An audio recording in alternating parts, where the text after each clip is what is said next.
Hello મિત્રો, નમસ્કાર. અમારી આ ચેનલ કાનૂન નોલેજમાં તમારું સ્વાગત છે. આજ રોજ 19 ફેબ્રુઆરીમાં ફોરેસ્ટનું શિફ્ટ 3નું જે પેપર હતું તેમાં કેવા પ્રકારના પ્રશ્નો પૂછ્યા છે બરાબર, તે પ્રશ્નો અને અમુક પ્રશ્નોના જવાબ લઈને આવી ચૂક્યા છીએ બરાબર. અને આગળની જે મિત્રોને શિફ્ટમાં બાકી છે બરાબર પેપર, તો આમાંથી અમુક પ્રશ્ન રિપીટ થાય છે બરાબર, તો જોઈ લેવું બરાબર. તો શરૂઆત કરીએ મિત્રો પહેલા પ્રશ્નથી. એનજીટીનું મુખ્ય સેન્ટર ક્યાં આવેલું છે? તો કે ન્યૂ દિલ્હી બરાબર. તો એ એક પ્રશ્ન થયો. અને વિધાન મિત્રો આ વખતે ત્રીજી શિફ્ટમાં નહોતા અને સહેલું અને મીડિયમ કહી શકાય તેવું પેપર હતું. પછી પ્રોજેક્ટ ટાઈગર, તો કે 1973માં સીજીઆઈને શપથ કોણ લેવડાવે? તો કે રાષ્ટ્રપતિ. પછી મિત્રો એક હતું પોંડુચેરીનો એક ક્વેશ્ચન હતો બરાબર. પછી જીબીબી યર્સ ગવર્મેન્ટ બિઝનેસ બેન્કિંગનો એક ક્વેશ્ચન હતો બરાબર. ગ્લોબલ વોર્મિંગ પાર્ટનરશિપમાં કયો વાયુ હોય છે મિત્રો? એવો એક ક્વેશ્ચન હતો. પછી COP26 ક્યાં યોજાઈ હતી? તો યુકેના ગ્લાસ્કો એટલે ગ્લાન્ડમાં બરાબર, જળવાયુ પરિવર્તન સંમેલન. રાઇનો વિઝન 2020 કયા વર્ષમાં ચાલુ થયું બરાબર, એક પ્રશ્ન. એસડીજીના 2 ક્વેશ્ચન હતા બરાબર. આગળ આપણે જોઈએ તો હરિયાણા વન વિભાગની સ્થાપનાનો એક પ્રશ્ન હતો બરાબર. હરિયાણા વન વિભાગનો, ગુજરાતને પડતો મૂકીને હરિયાણાનું પૂછ્યું. ઓઝોનમાં ઓક્સિજનના કેટલા અણુઓ હોય છે? આવો એક પ્રશ્ન હતો બરાબર. તો જોઈએ તો ઓઝોન છે ને 3 ઓક્સિજન પરમાણુથી બનતો અણુ છે બરાબર. પછી ગ્રીન વેલની સ્થાપના પૂછી હતી બરાબર. ફર્નિચર માટે કયો જિલ્લો અને પટોળા માટે કયા, એટલે કે શું ઓળખાય છે બરાબર પટોળા માટે? તો જો ફર્નિચર માટે સંખેડા અને પટોળા માટે પાટણ બરાબર. આવો પ્રશ્ન.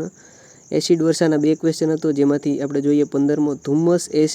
ધુમ્મસ પ્લસ એસિડ વર્ષા કયા પ્રકારના પ્રદૂષણના પ્રકાર છે? તો ઓપ્શનમાં મિત્રો આવું હતું વાયુ, જળ અને ભૂમિ બરાબર. તો જવાબ લગભગ 99% તો વાયુ જ આવશે. આગળ જોઈએ તો પરસોત્તમ રૂપાલા દ્વારા ફેબ્રુઆરી 2023માં કયા બંદરથી સાગર પરિક્રમાનો ફેઝ 3નું લોકાર્પણ કર્યું? તો ઓપ્શનમાં હતું હજીરા, મુદ્રા, કંડલા, પારાદીપ. તો જવાબ આવશે હજીરા બરાબર.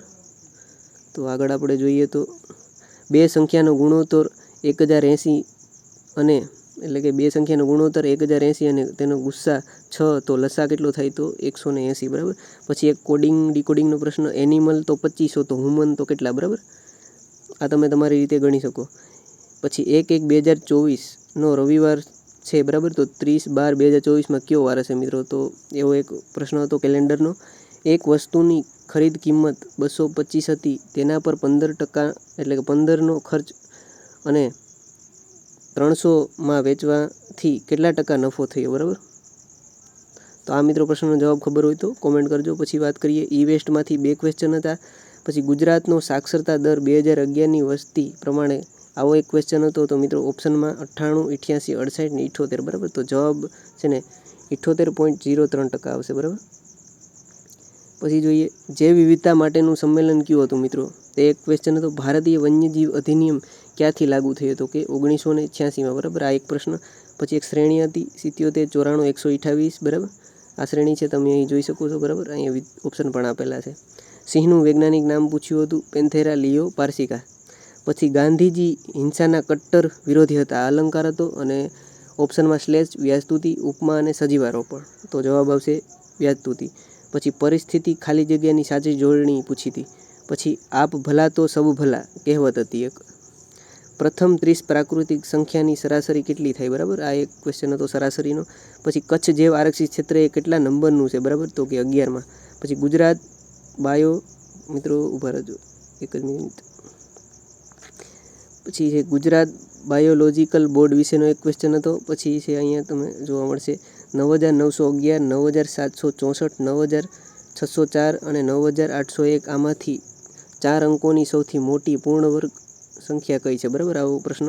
પછી છે કામિની કોલિકા કલી કુંજન કરે એટલે કે અલંકાર હતો, તે વર્ણાનુપ્રાસ હતો બરાબર. જવાબ એટલે મિત્રો એટલા પ્રશ્ન આપણે તમારી સમક્ષ લઈને આવ્યો છું બરાબર. 34 જેટલા પ્રશ્ન બરાબર, વિદ્યાર્થીઓ દ્વારા જે મળ્યા તે.